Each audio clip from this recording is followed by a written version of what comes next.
Law.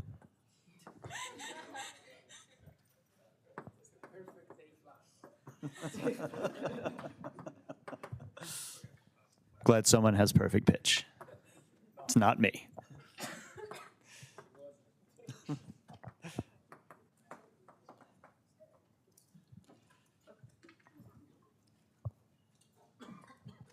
It is on, as you can.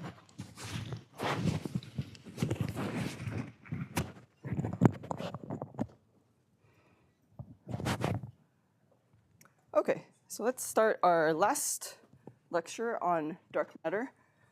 So we started off this whole series talking about the evidence for dark matter and seeing how this evidence for dark matter could start to inform us about what sorts of models and what kinds of characteristics the dark matter candidate can have.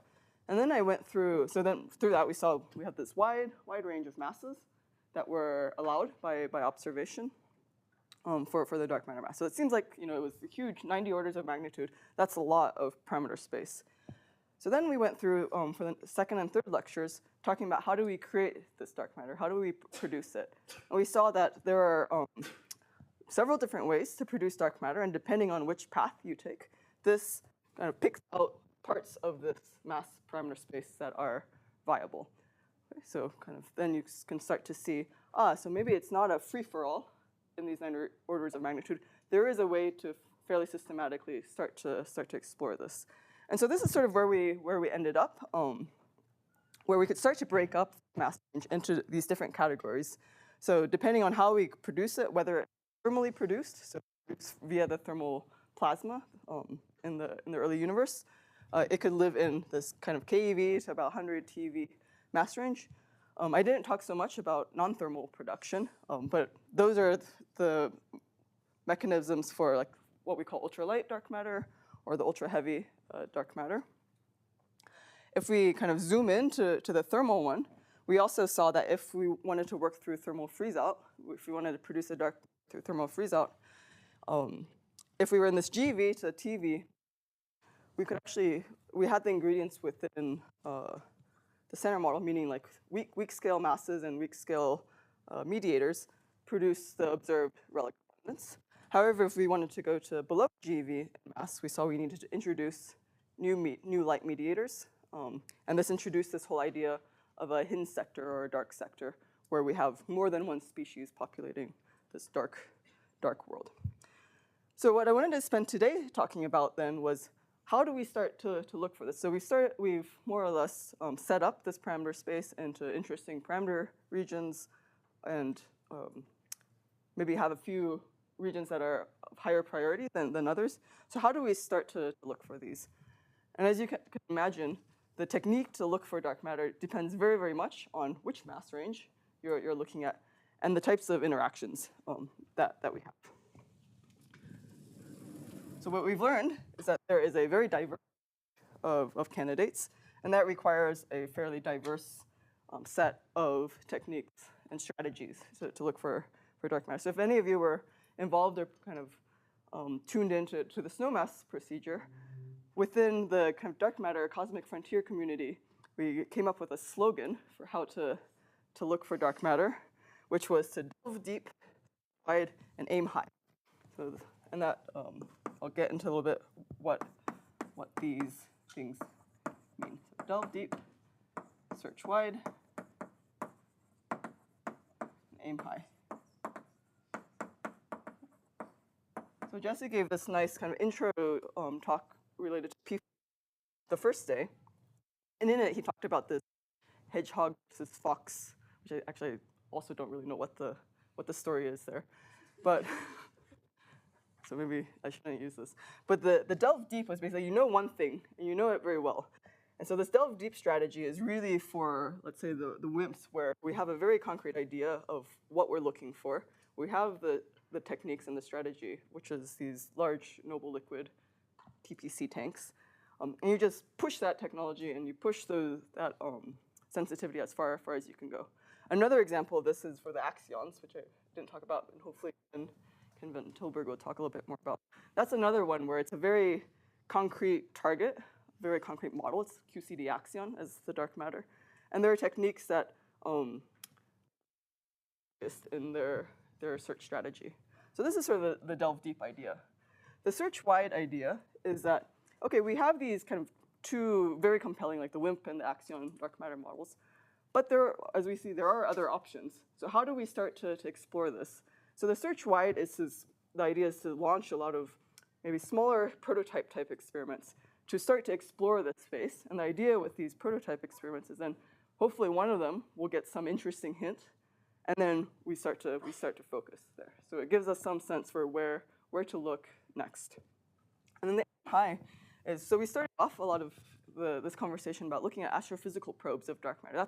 That's kind of where the first evidence of dark matter came from. And so we see that astrophysical probes are still very strong probes of dark matter, and there's still a lot of opportunity going on in that arena. And this is another thing that you'll hear a lot more about in week 4, so Caitlin Schutz's lectures. So that's kind of the big picture idea of how we look for dark matter. And I can roughly categorize these into 4 broad categories, 4 broad blocks. So there's roughly 4 broad categories of searches.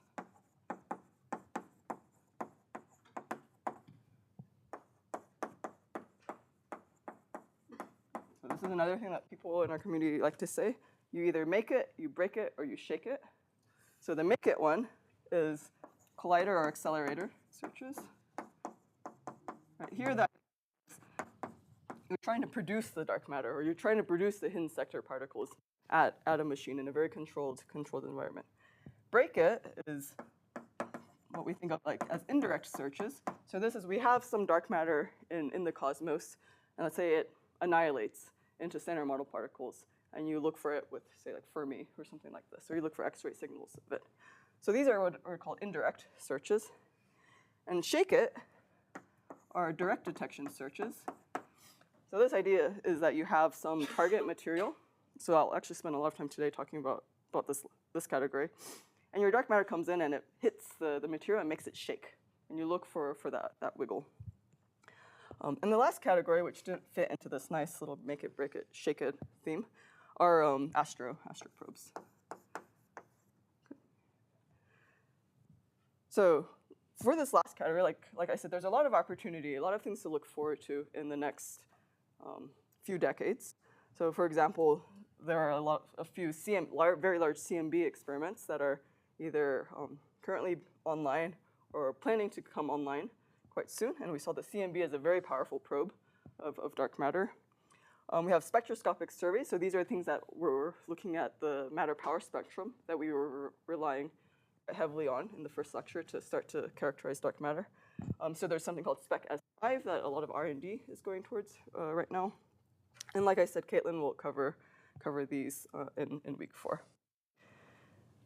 For the collider searches, I also won't talk much about this because you have lectures next week from Patrick Mead, kind of talking about what is the future directions of colliders. So we have high Lumi LHC that's coming up very soon, and then in the further future, who knows, FCC muon collider. But these are all kind of very exciting directions to look forward to for dark matter searches.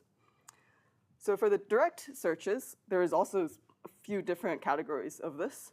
We can have direct searches for the ultralight particles. These are oftentimes small tabletop size experiments. So Ken will talk about, so I'm not going to talk about that.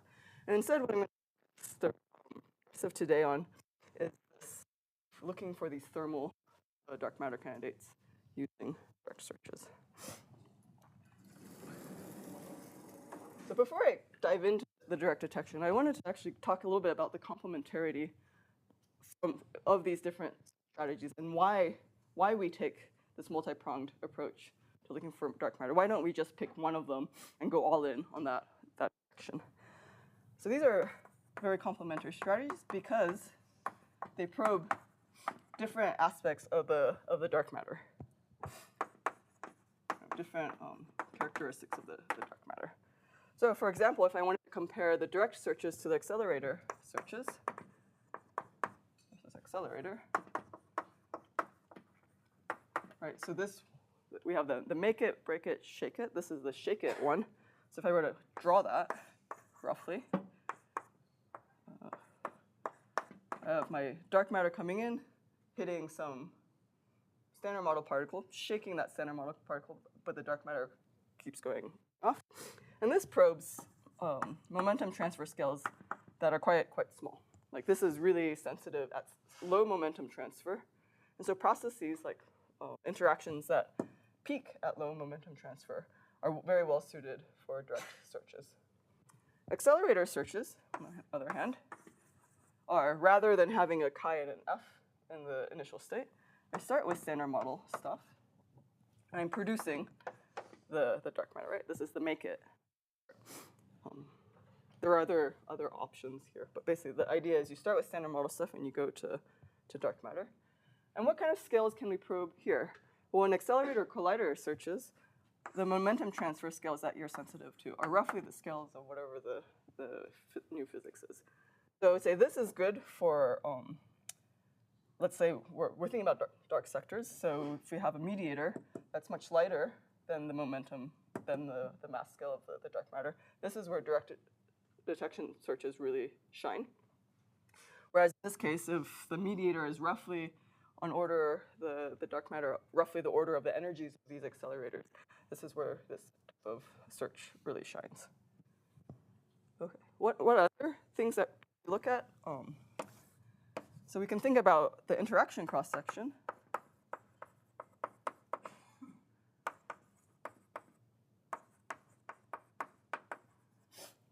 And here you've probably seen these plots of direct detection searches, which look like this, where the x-axis that I haven't labeled is the mass, and the y-axis is the interaction strength of the dark matter with the standard model. So basically, how likely is this kind of thing going to happen?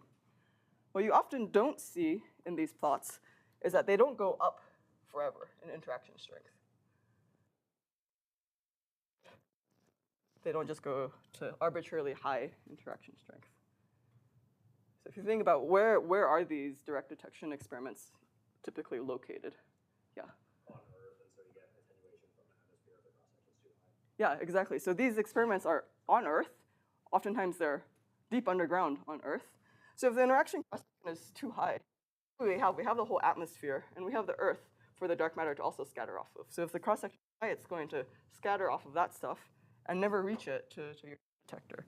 So there's kind of an upper limit to these. So it's actually kind of this like fat bird-shaped thing. What about for XQC? Sorry? What about for the XQC experiment? Yeah, so that's the next thing. What's the complementary thing? So this is direct searches.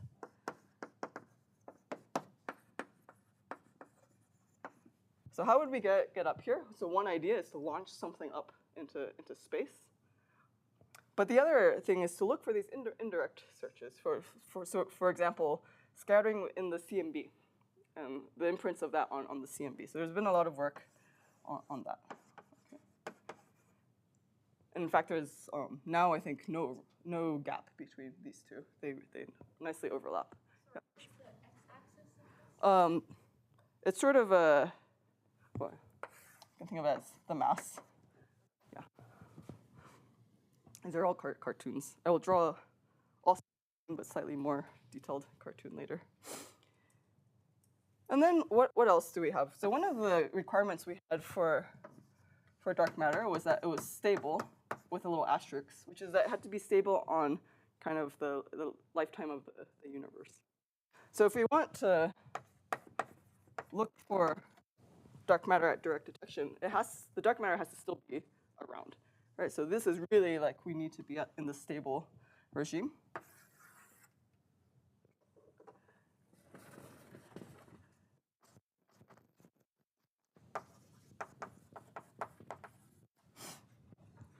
But if we have some dark matter that is long-lived but not completely stable, it can decay and produce, let's say, gamma rays or X-rays. And we could look for those in indirect searches.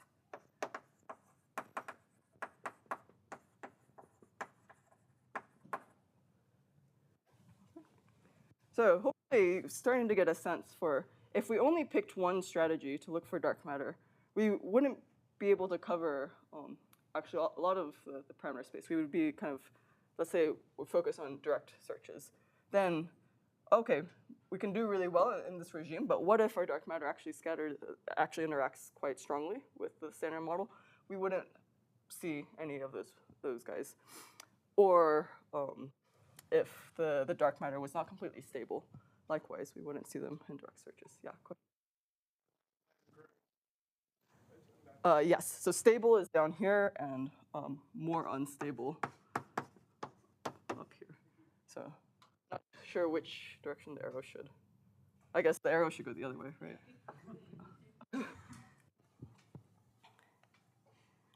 Okay. So as I said, I wanted to spend the rest of today really focusing on the direct searches, because this is sort of where I've spent a lot of time thinking about. And in particular, I want to think about the direct searches of thermally produced dyes. So let's focus.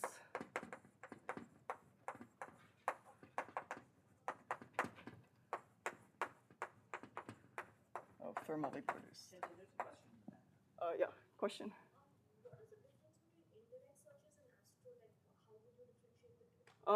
There's a lot of overlap, I would say, between the two. Yeah, so the question is, what's the difference between astro searches and indirect searches?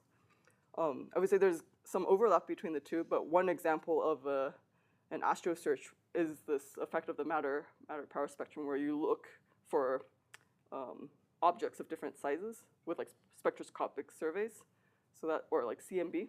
I would consider more of an astro or cosmo probe. And indirect searches really is looking for annihilation products or decay products, like, for example, from the galactic center, which is something that I think maybe Christoph has thought a lot about. So these boundaries are not like necessarily very super sharp. So I've read papers where they also put bounds on dark matter annihilation cross-section based on the capturing of these particles. Yeah, so the comment was, there's also bounds on kind of the annihilation cross-section of dark matter based on the capture of dark matter in, let's say, compact objects or stellar or in stars. I guess I would think of that as an astro probe, but maybe other people have other thoughts. I would say it's not super hard boundaries, because in those cases, what you're looking for is like the heating up, some abnormal heating of, let's say, the neutron star. But yeah, good question. Yeah.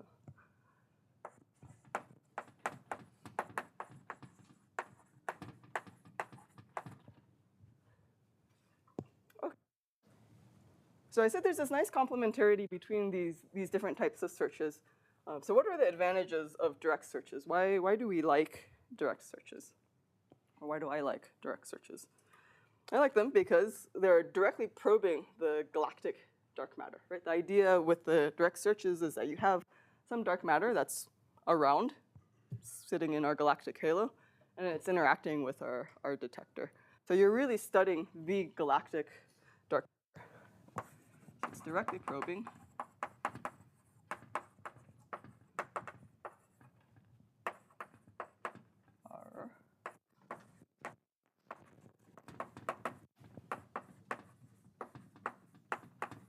So this is in contrast to, let's say, the accelerator probes, which are producing some state, which may or may not be the dark matter. It doesn't necessarily have to be the dark matter part. It's some new particle, some new state in our spectrum. Whereas the direct searches are really looking for the dark matter. But you need both, right, to really fully study these things. The other thing that I like about, or folks like, not just me, about direct searches is that they're fairly adaptable. Like, okay, it always takes time and money to do anything. But the idea here is that you could readily kind of pivot or respond to different signals or hints that you see in your experiments.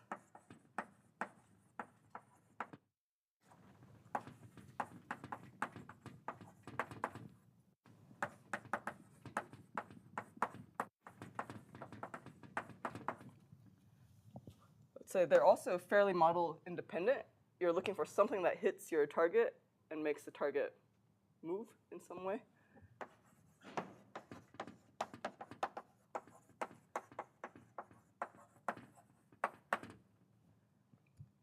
And kind of the advantage here then is you can simultaneously search for a variety of different signatures from the dark matter. So depending on how much time I have today, I can go into this in a little bit more detail.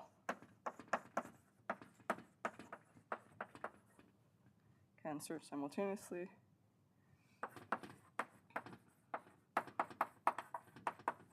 Potential signals.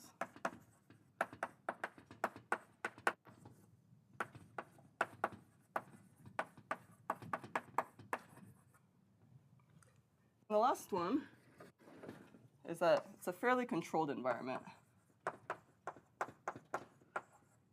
meaning that one can do a somewhat systematic study of the backgrounds. The backgrounds are the things that would mimic your dark matter, and it's a clean, configurable environment. So we have a pretty good understanding of what is going on in the system.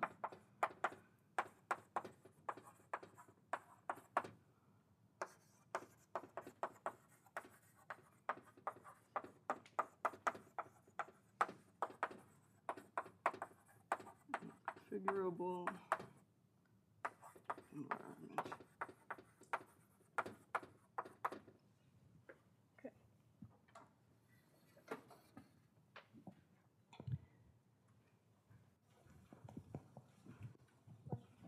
Yeah. What do you mean by responding to signals? Yeah. So, for example, if you let's say in an indirect search, you see something that is at like 10 GeV, gamma ray signal at 10 GeV, then you could start to focus your analysis in a direct detection search, saying, I know what the mass, I think the putative mass of the dark matter is, and kind of tailor the analysis to look for this. So that's one example of that. Because you have just like data, the art is how do you analyze that data and how do you interpret it. But the data is there. So in that sense, it's quite adaptable. There's many interpretations of the data you can have. Yeah. Maybe this is a mistake, but I thought that for the direct searches, you have a problem with the atmosphere because you cannot control the background. Yeah, so the question was, I thought in direct detection searches, there is background from the atmosphere, from like cosmic rays and things like that. And I'm saying, you can do a controlled, it's a very controlled environment. We know roughly what the cosmic ray spectrum looks like. You can also shield your detector quite a lot. And so you can do studies for, actually, how many of these events are we seeing are from the cosmic rays? Does it match with our expectations? And once you have a background model, then you can subtract it out. So I can extend like the direct detection that case, the parameter space that I'm looking for. I control more the background. Yeah, so if you can control the background, you have more sensitivity to the signal. So this is a bit of a white lie, because the stuff that I do, we don't actually understand the backgrounds, partly because it's newer. But the hope is that at some point we will start to understand what are the other things that are showing up in the detector. But you can do this in a fairly controlled way. Like you can try to understand, is it a detector response background? And to do that, you can put a source of particles near your detector and see how it reacts to that. What kind of noise do you get from that?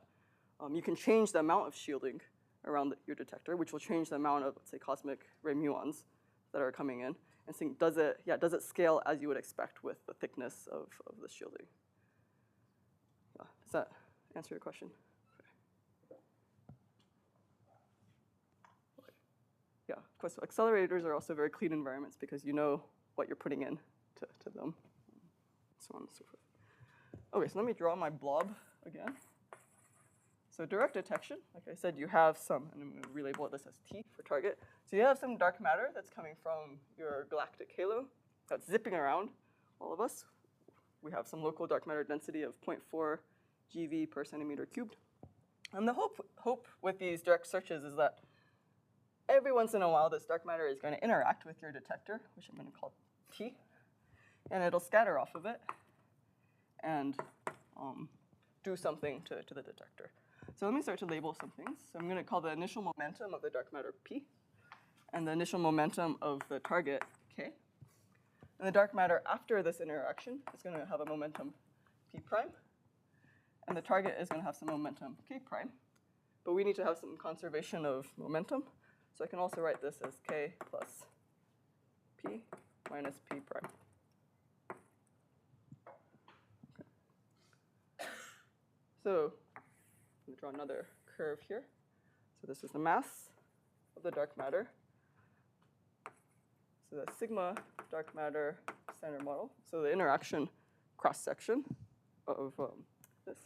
And we're going to call this a generic direct detection sensitivity curve. And again, it looks something like this. Okay. So all of these curves have roughly like the same sort of features. Okay. What are these? What are these features? One is you'll see that once you get to high enough mass, they all kind of go up with the same slope. So any thoughts about what sets this slope? Like if you look at all these plots, they all have the same slope.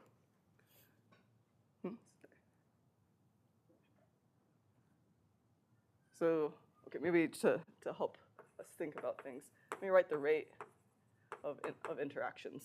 This roughly goes like the number of targets, of course, like the more targets you have, the higher the rate. The number of dark matter, or the number density of dark matter, times the interaction cross-section.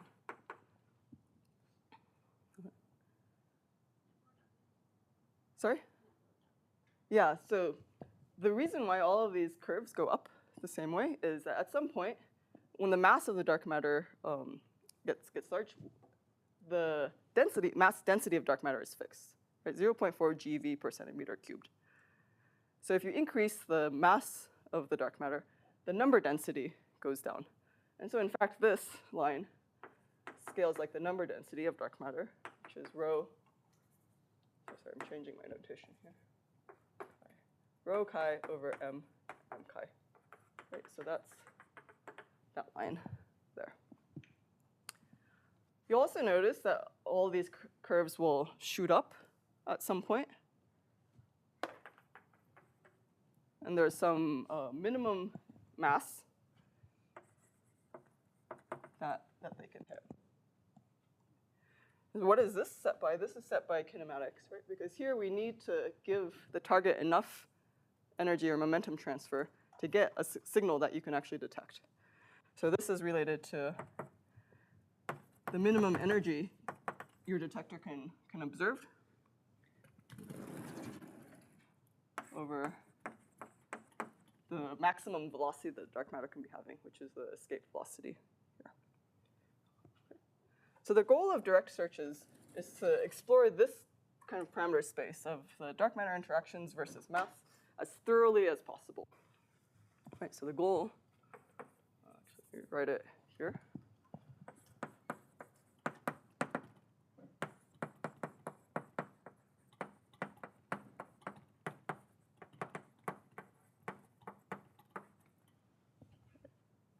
So how do we do that? So one direction that you want to go is you want to start pushing down this way. Oh, I should have put this in a different spot. Okay. And how can we do that? Well, what do we see the rate depends on? It depends on the number of targets. So if you increase the number of targets, you can get more sensitivity to the dark matter. So increase target mass. This is a rate, so the other thing you can increase is just the time that you take data for. So this combination of mass times time is what we call exposure. So you increase the exposure. Or another way that we were just discussing is that you can improve your background discrimination. Yeah, question. Can you say again why increasing the target mass increases the sensitivity? Yeah, so this is a rate, which is number of events per unit time times mass. So the total number of events that you get is proportional to the rate times the time times the mass.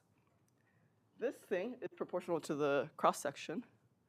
And so if you have a fixed number of events, if you increase the mass, you get a smaller sigma. Okay, so one way to move down is to increase the target mass or increase the exposure. Another way is to improve your background discrimination.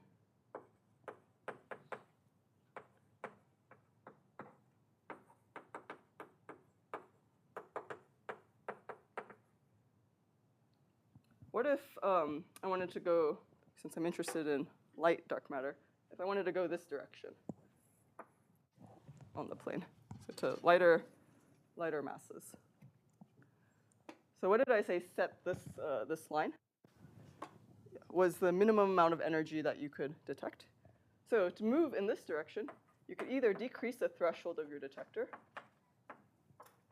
The threshold is the minimum amount of energy you need to get some signal.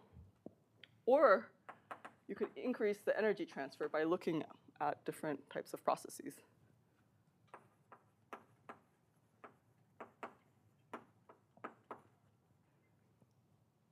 And then to kind of fully explore this axis, which is the dark matter center model interaction axis, you can consider a variety of different types of interactions. So here, consider ensemble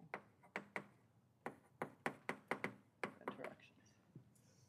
Okay, so this is more or less the strategy that we to really use direct detection to its kind of full glory.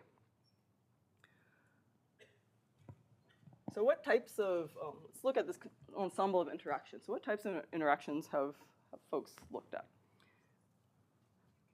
Let me actually define one more thing before. Okay, so now we're going to start talking about kinematics. So let me define momentum transfer. Q, I like to use Q for this, which is P minus P prime equals K minus K prime. So kind of the classic direct detection technique is to look for dark matter nuclear scattering. So I want to kind of go through the argument for what the kinematics are here and why dark matter nuclear scattering was the direction that we decided to go.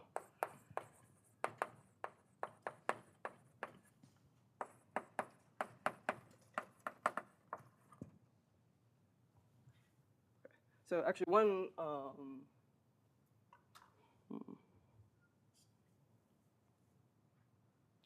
maybe one more note. I'll write it over here. So I have this expression for the rate, which I wrote up there. How does this depend on energy? Right, so we see that this minimum mass reach is sensitive to the energy. So the lower you can get in energy, the better. What about the rate?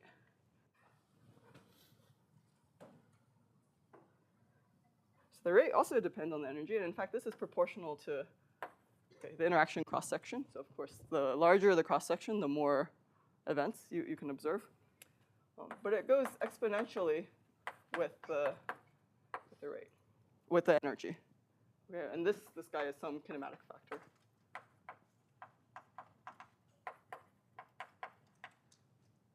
So again, we see that if you are at lower energies, you get a higher rate. And in fact, it's exponentially suppressed. If you were to draw the rate versus energy, it goes like that in a log scale.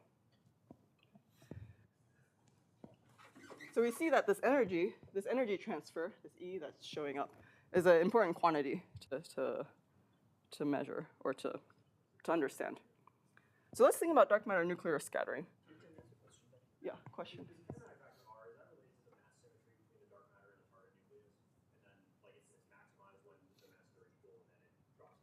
Yeah, so technically it's 4 mass of the dark matter times the mass of the target divided by the sum of the masses squared. So the question is, what is this kinematic factor? It's 4 m chi, m target divided by m chi plus m target squared. And indeed, it's kind of maximized when these two objects are similar in size. Okay, so let's think about dark matter nuclear scattering. Let's think about what an atom looks like. It's a nucleus with electrons in a cloud around it. Nucleus is a pretty honkin' big thing. So we can more or less treat the nucleus as a particle at rest. So.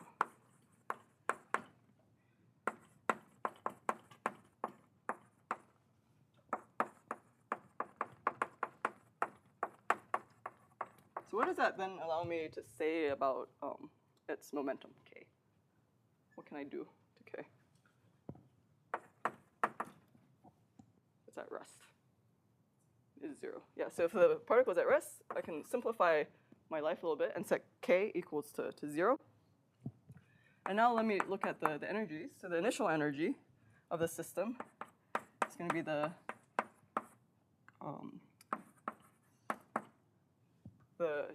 determined by the dark matter. So it's the momentum squared over 2 m chi, which is also m chi v chi squared.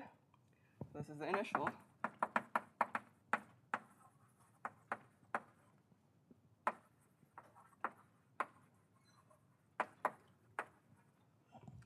And then the final energy is given by P minus Q over squared over 2 m chi plus Q squared over 2 m n.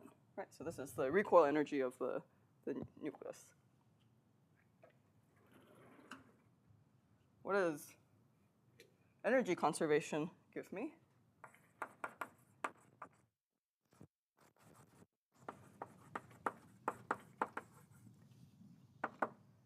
Go through and do energy conservation. I get P dot Q over m chi equals Q squared over 2 mu chi n. This is the reduced mass of the dark matter nucleon system. I can consider what is the maximum momentum transfer that I can have.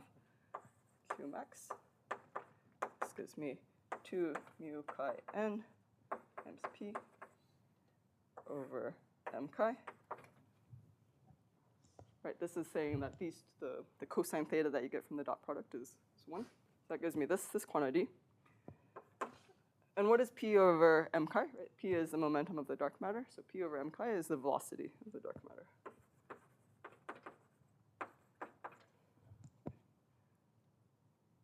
So therefore, didn't do a good job with my board. Okay, let me move up here.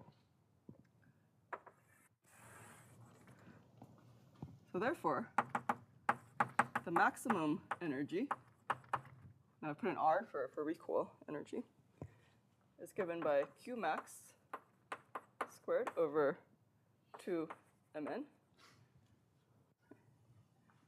which is, if I plug in this, 2 mu chi n squared v chi squared over mn.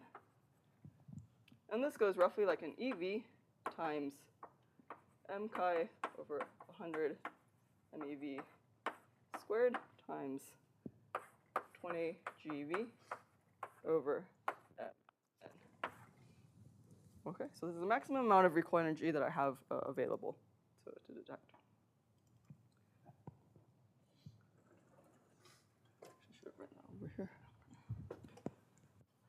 So let's put in some numbers here. So let's say I have some WIMP dark matter, my favorite, that has some mass of 100 GeV. And my target I'm looking at is xenon, which has a nuclear mass of roughly 131 GeV. So again, we see here that the masses are fairly matched.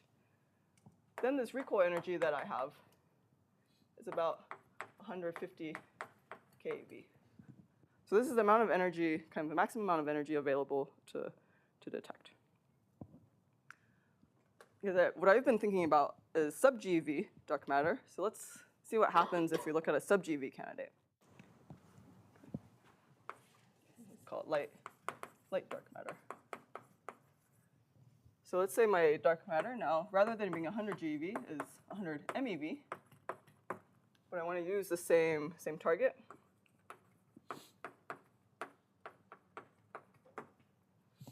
If you go and put in the numbers, you'll see that the recoil energy available is about 0.1 eV. Does anybody know what kind of the thresholds of xenon, the xenon experiment are?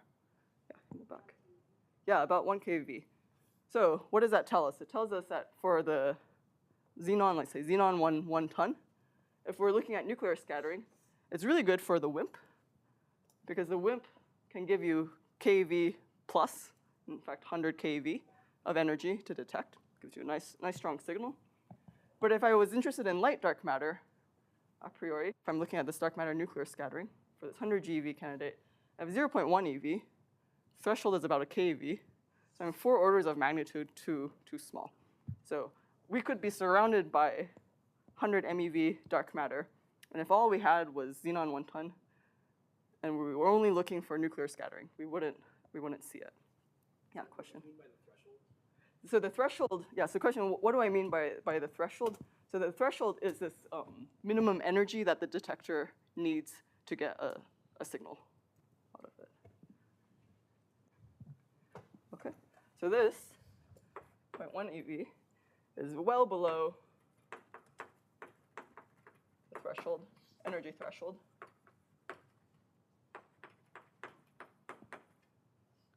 Of nuclear recoil experiments.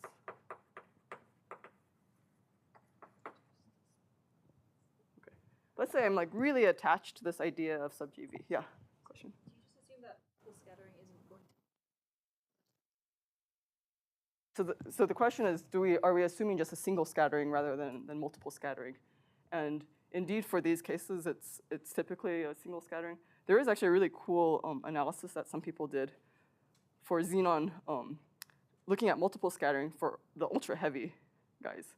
So this idea is you have some gigantic, very, very heavy dark matter, and it just like plows through your detector and has multiple hits all in a nice line. It's like a little etch a sketch. And so they kind of reanalyzed some xenon 1 ton data and could set limits on ultra heavy dark matter through that. But for this mass scale that we're thinking about, yeah, we're looking at single scattering. Yeah, good question. Okay. So like I said, I'm super attached to light dark matter. So what do? Nuclear scattering doesn't seem very promising here. But again, remember we started off talking about an atom and saying the nucleus is a super heavy thing in the atom. What else do we have in atoms that are maybe not as heavy? The electrons. Yes. So rather than thinking about dark matter nuclear scattering, let's look at dark matter electron scattering. So let's instead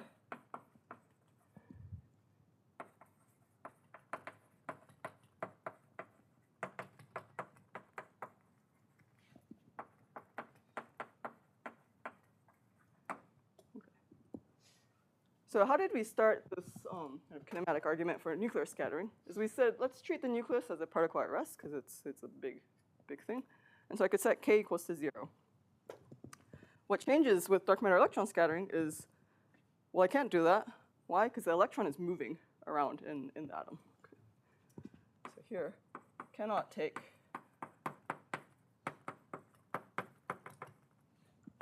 because the electron is moving.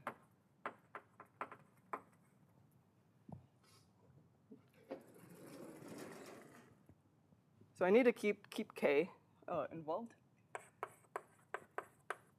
So the expression for the deposited energy here, we call it delta E B. Think of it as the amount of the energy transfer that the electron receives. Is defined as E of k prime minus E B of k. Right? It's just the electron's final energy minus its initial energy. And this equals P dot Q over m chi minus Q squared over 2 m chi. So just defining what the difference in energy transfer, deposited energy is. Energy conservation is always very helpful. So what does energy conservation tell me? It tells me that this deposited energy has to be the change in the electron's energy and the change in the nucleon's energy. Right? We're still in a atom, so the nucleon is still hanging out there, or the nucleus is still hanging out. So what is this? This is m chi v chi minus q squared over 2 m chi plus 1/2 m chi v chi squared minus q squared over 2 m n. If you go and work out all of the, expand out this square, you find that this is q v minus q squared over 2 mu chi n. Okay. In practice, this change in the nucleus's energy is quite small. So this is usually very, very small. So what does that allow me to do? That allows me to take this reduced mass and change it to the dark matter mass. And so that I get this change in the energy is q dot v minus q squared over 2 m chi. This is delta E.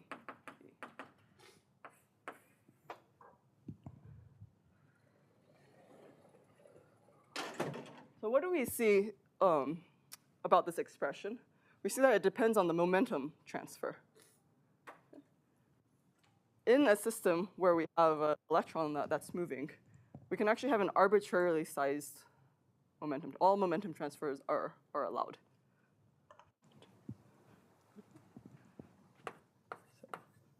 So arbitrary,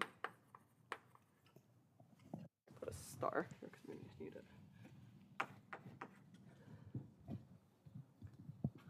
Arbitrary sized momentum transfer is possible.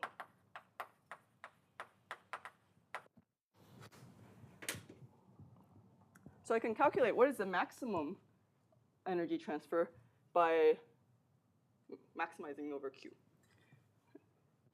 So I can calculate delta E max by maximizing star with respect to Q. If we do that, you get that this delta E max is 1/2 mu chi n squared, mu chi squared, which is about 1/2 an eV times the mass of the dark matter in MeV. Okay. So if I stare at this expression, what does this look like? It's 1/2 a mass squared. Mass squared. No, that should not have the square on it. Sorry, units don't work out. 1/2 a mass times the velocity squared. So what does that look like? A kinetic energy. So in fact, when you look at dark matter electron scattering, all of the kinetic energy is available for detection. Okay, so yeah, actually, let me fix it in my note too. So all of the kinetic energy is available to excite. So you can think of this as being a pretty efficient process here. So let me come back to my light dark matter candidate, this 100 MeV guy.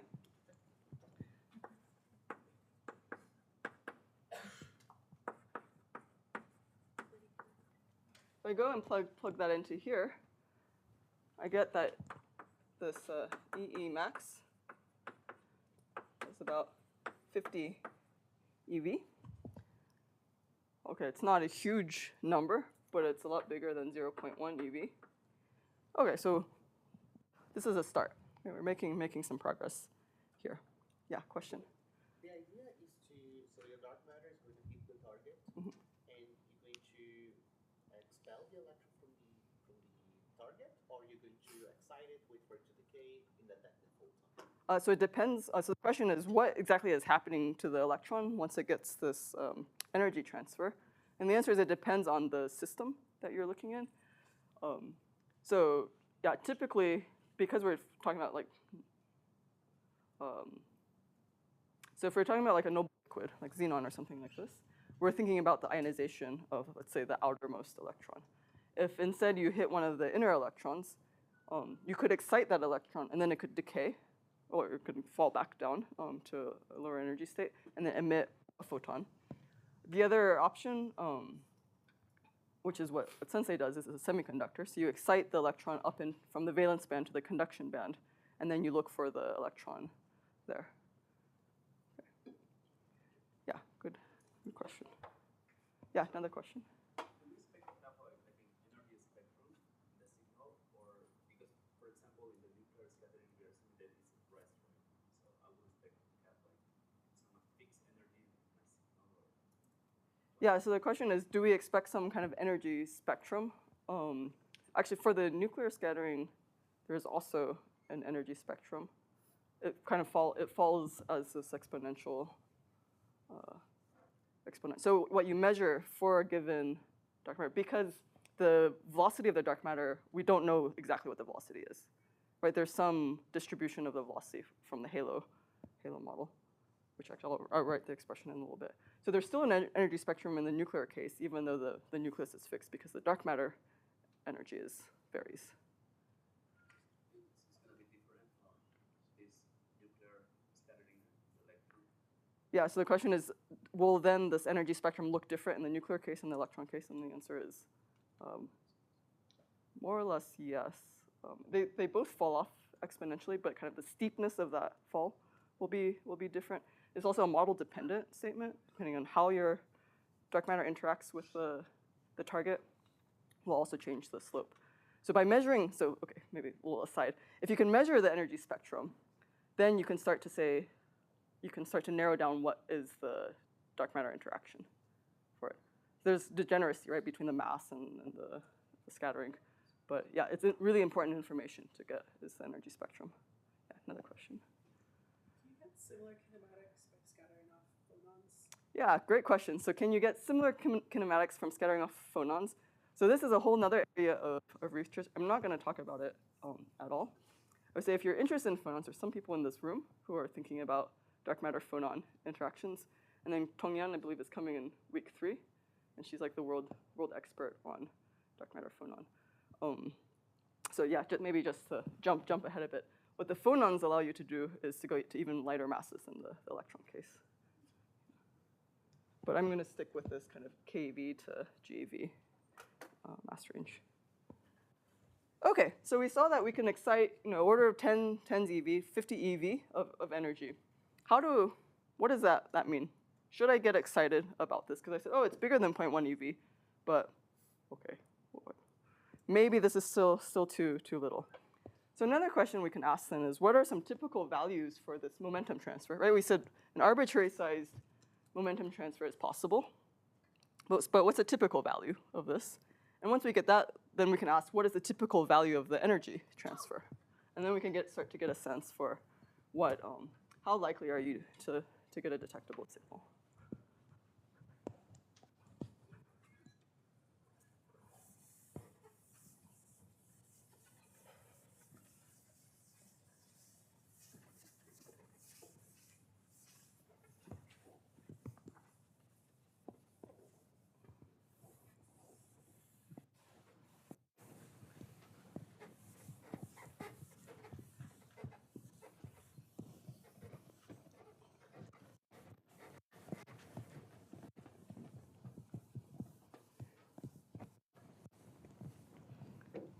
Okay, so question is what are some typical values of Q and delta E. So to calculate this, let's think about the system that we have here. We have an electron and a dark matter. Electron is half an MeV.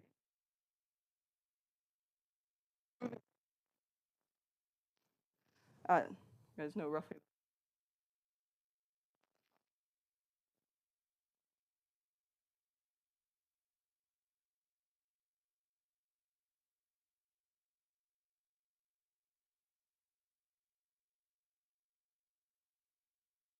-2 or so.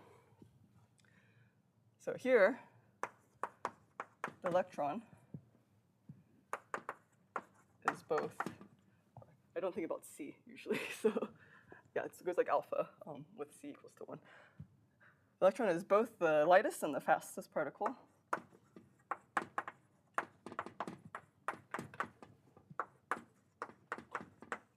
Right, why is it the fastest particle? We just said the velocity.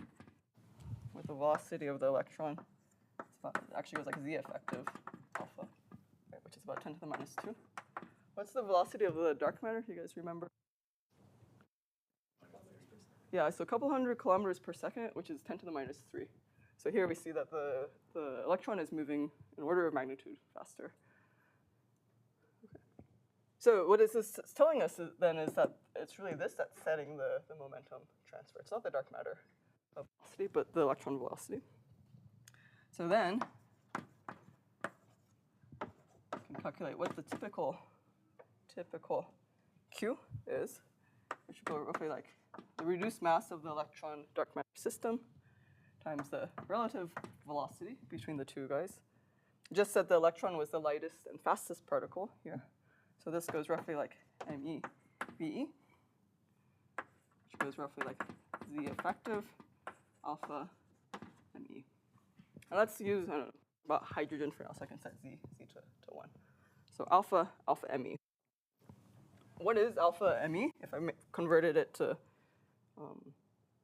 like to put in actual values here, this is about Z effective.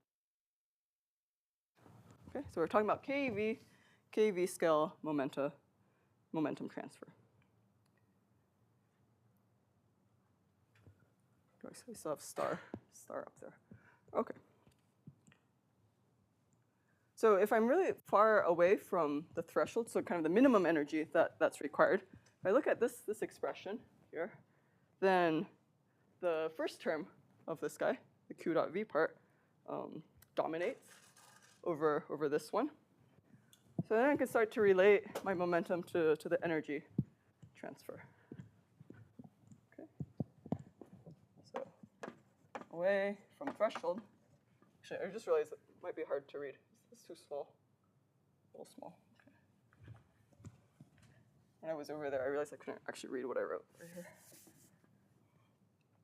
So away from threshold, delta E goes like Q dot V.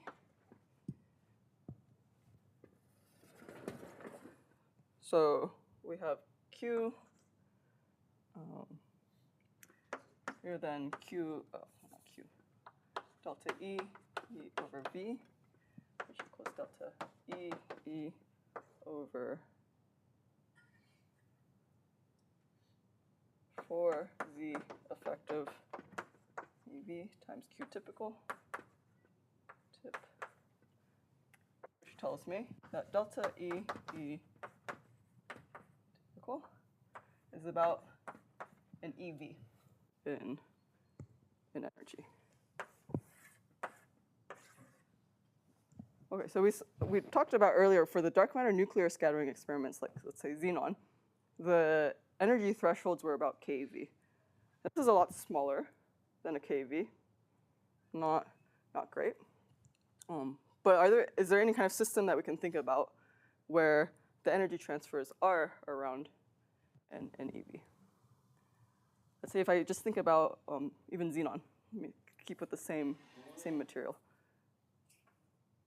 Or let's think about the hydrogen atom.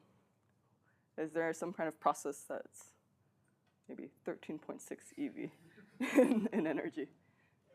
Yeah, the ionization energy. And indeed, when we're thinking about dark matter electron scattering, so this was a question that came up earlier, is you can think of this as being ionizing. If you have enough energy to ionize, let's say the xenon atom or your hydrogen atom, then you can detect the signal. So we see that the ionization energy is about 10 eV, so it's higher than the typical energy. But the maximum energy we could get was like 50 eV, which is above the minimum ionization energy. Okay, so that's pretty good. What's something that has ionization energies, it's not really ionizing, of an eV? So not a noble liquid. What's the other material that I mentioned earlier? Say silicon or germanium. Yeah, back. Yeah, semiconductors. Semiconductors have band gaps, which you can think of as being the equivalent of ionization energy, of order EV, depending on the material, order EV scale. Okay. So this is part of the reason why a lot of these sub-GeV searches are looking at solid-state materials, because they're really kind of optimized to look for this type of energy. I have 15 minutes? Yeah. Okay, 13. Okay, let me draw one little diagram. And then, so I wanted to go through how we calculate dark matter electron scattering. I don't know if I can do that in 15 minutes. Let me see how far I can get in it. Okay. So this is a plot of the dark matter mass versus energy. E, KV, KV, GV, and 1/2 m chi v squared. So this is the dark matter kinetic energy, just given by this line. For nuclear recoil, we saw that it drops off at some point. Let me use a different color. And it looks something like this. So this is for nuclear recoil. So that's roughly what the energy scale's like. For electron scattering, we saw that we had a lot of the kinetic energy available. It's going to flatten out at some point. So this is delta E. And so what this is telling us is that if we want to look at lighter dark matter masses, the electron scenario is more efficient. But if I want to go to the heavier guys, actually the nuclear one is more efficient. And then I said I'm not going to talk about this at all, but if you are interested in even lighter things, there's a phonon line that drops around here. Okay.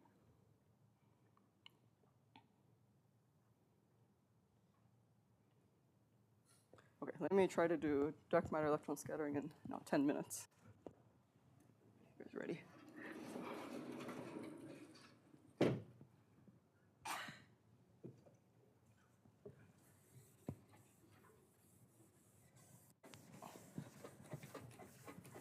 So now that I've established that, okay, dark matter electron scattering seems pretty promising for looking for light dark matter.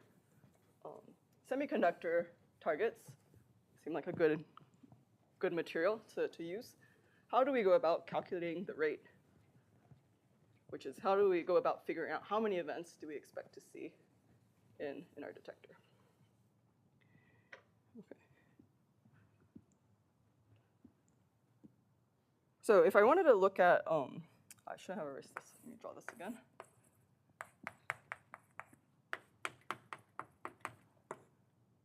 Now I can make this an electron.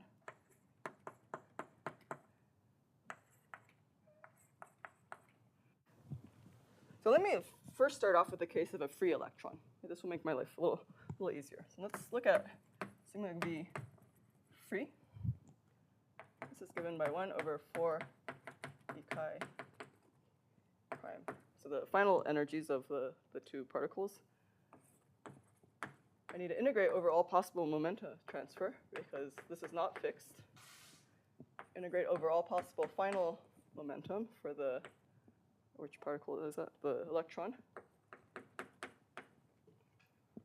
Another kinematic factor, the initial energies, times 2 pi to the 4th, and then some energy conservation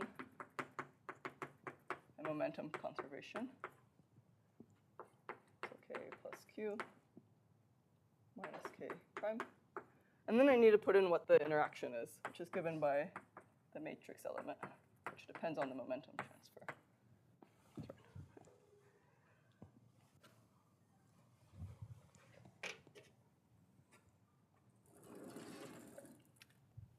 So we're talking about non-relativistic processes here. So I can write the non-relativistic scattering amplitude.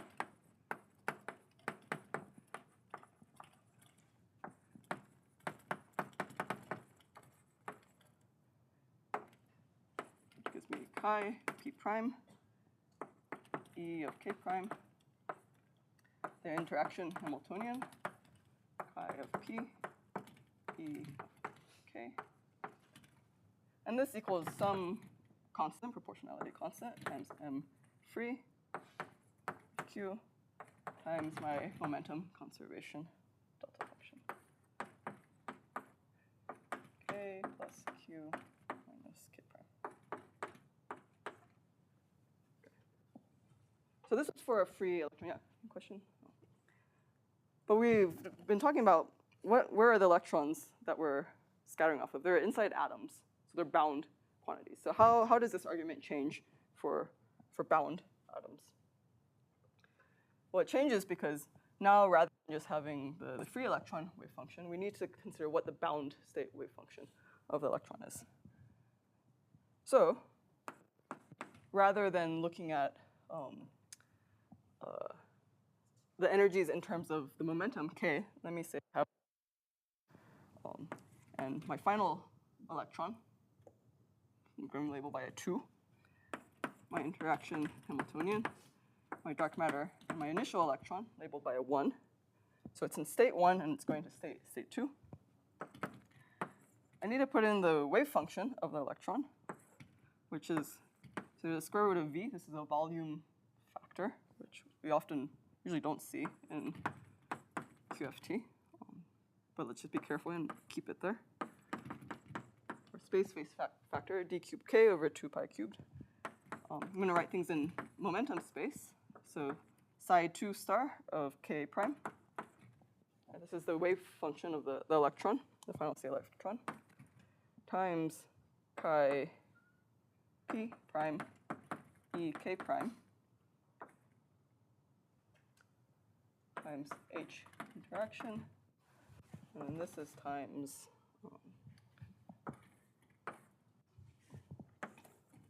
the initial state wave function, the d cubed k over 2 pi cubed psi 1 star of tilde of k times e k pi p e k.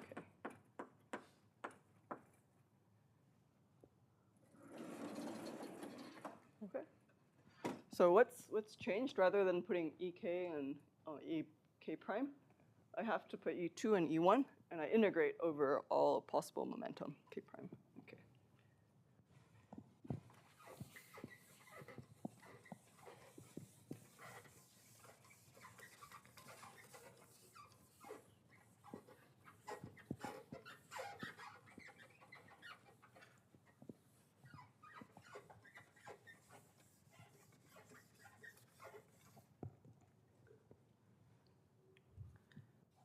So then if I go through and kind of do the same exercise I did to get the expression on the right-hand side of this non-relativistic scattering amplitude, let me actually label this. So for bound E minus, you get this. This quantity equals C, same kind of some proportionality constant, the matrix element times Q, times all this business with the size, with the wave functions. So here it's V d cubed k over 2 pi cubed psi2 star tilde of k plus q. So I've imposed the momentum conservation already. So now I only just have one integral over k, and then psi1 of k.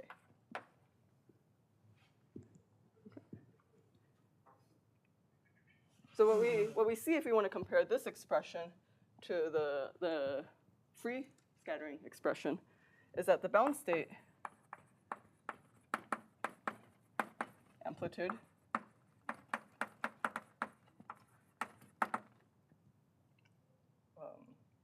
probably should have had a v up there. Let me just drop the v's for now. Takes the free amplitude, which goes like delta of k minus q minus k prime, and free squared. And it takes this to m free squared times quantity that I'm going to call f1 to 2 of q squared, where this f1 to 2 is this guy. Wait, without, let me take it out. Here. Okay, this is.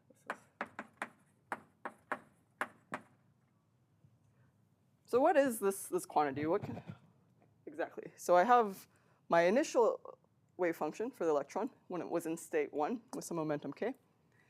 It receives some momentum transfer q and ends up in state 2. So one way to interpret this f1 to 2 is what is the probability of this transition happening? What does this depend on? Well, it depends on the electron wave functions. What does that depend on? It depends on the material that you're talking about.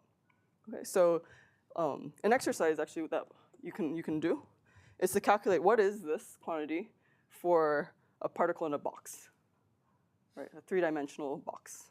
It can be of a rectangular box or something. So you can calculate, if I start in the ground state of my 3D box, and I go into some state labeled by nx, ny, and z, what is this quantity? And you'll get some expression that's a little messy, but not too bad. Another exercise you can do is for the hydrogen atom, to start from the ground state of the hydrogen atom, going into some excited state of the hydrogen atom, and you can calculate this. So I would say for dark matter electron scattering, calculating this is one of the most onerous parts of doing the calculation. But once you have that, you end up with, okay, let me come over here. And I think I'll be at a good spot to stop.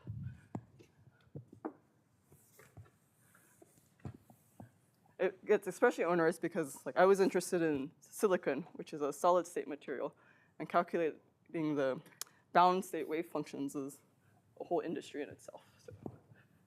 But this is what makes this field so fun, is you have to learn all sorts of different kinds of physics. Yeah, is there a question? Okay, so now I've defined this, this form factor. So I can write what my scattering rate looks like, which is going to be 1/4 e chi. And I just want to write the final rate, and then I'll stop here. Actually, no, maybe I'll skip this and just go to the rate, because this is the most important thing. So what are we trying to calculate? What is the rate to go from some state 1 to 2 for the electron? And this is given by the number of targets, rho chi over m chi, sigma e bar over 8 pi mu chi e squared, integral over d cubed q. So again, what we see is all momentum transfer allowed, so we have to integrate over all possible momentum. 1/q, eta of v min, write down a second what this is, fdm of q squared, and then f1 to 2 q squared. So there's a few new symbols that I've introduced in this expression. So this is the rate. There's 3 parts that kind of enter here. So this too, the sigma e bar and the FDM, is a way of parameterizing the particle physics of the interaction in a fairly model-independent way. The only thing that model dependence that comes in is how does the cross-section depend on Q, on the momentum transfer. So another exercise I'll put in the notes is calculating what this is for, let's say, a dark photon-mediated model. This eta of V min is the astro part. So this is astro, this is particle. This tells me what the velocity distribution of my dark matter is in my galactic halo, right? And this is how we get an energy spectrum also for the nuclear case.